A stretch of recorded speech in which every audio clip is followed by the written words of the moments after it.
As if the specter of Epstein-Gate wasn't overshadowing Donald Trump enough, the taco-in-chief just received some dire news.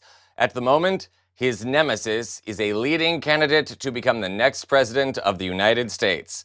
Get those signs and mini flags ready. Welcome to Occupy Democrats. I'm David Reddish. And for once, some positive news to share with all of you. First, it should come as no big surprise that President Taco is tanking in the polls. Between tariffs, inflation, slowing growth, Jeffrey Epstein, Emil Beauvais' confirmation, and the ongoing immigration debacle, the American people have soured on the twice-impeached adjudicated rapist who was best friends with a guy who ran a human sex trafficking ring. Go figure. Let's put this in context.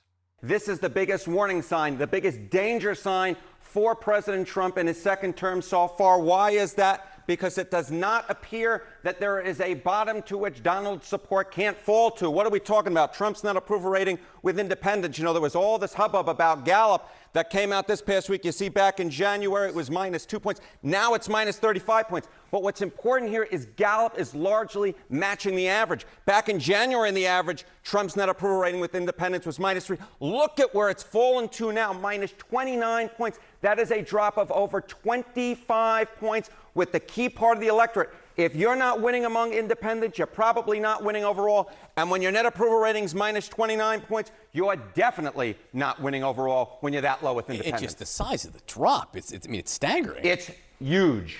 Okay, so how does this compare historically? Yeah, you know, we were talking about Trump's overall approval rating, that it was the second worst overall. But we look among independents, it is the worst on record at this point. My goodness gracious, worst net approval ratings ever 6 months in among independents. Last time around, Trump broke the all-time record at minus 23 points. He is even lower than that now at minus 29 points. He has broken his own record for the worst on record. As I said at the beginning, there appears to be no fall, and Trump is certainly falling through that floor. So during the Biden administration, I think there was a lot of thinking that maybe enough focus wasn't being paid to the effect that inflation had on people's thinking. And it may very well be that inflation's playing a bigger role in opinions than we recognize. Yeah, so inflation in my mind was what cost Joe Biden the presidency more than any other factor, and it brought him down. But guess what? Donald Trump at this point, his net approval rating on inflation among independents, it's actually worse than Biden's was a year ago. Biden was way, way underwater at minus 38 points.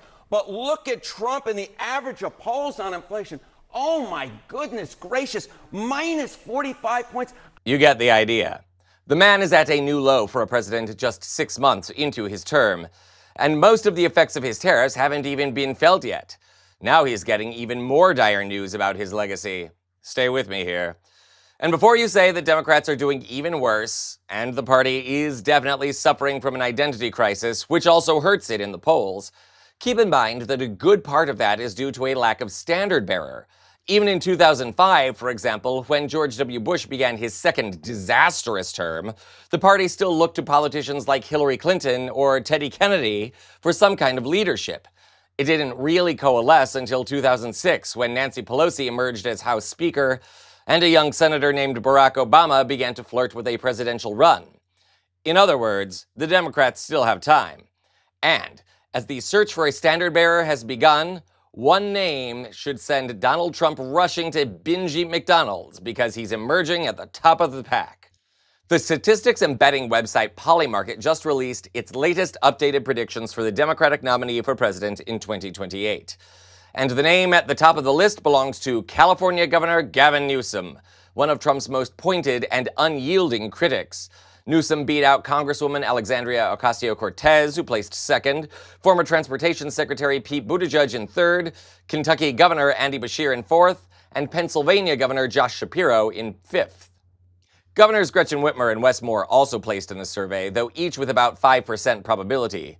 Considering their political skills and the fact that they are executives, they should really place higher. And love her or hate her, AOC shouldn't be on this list at all.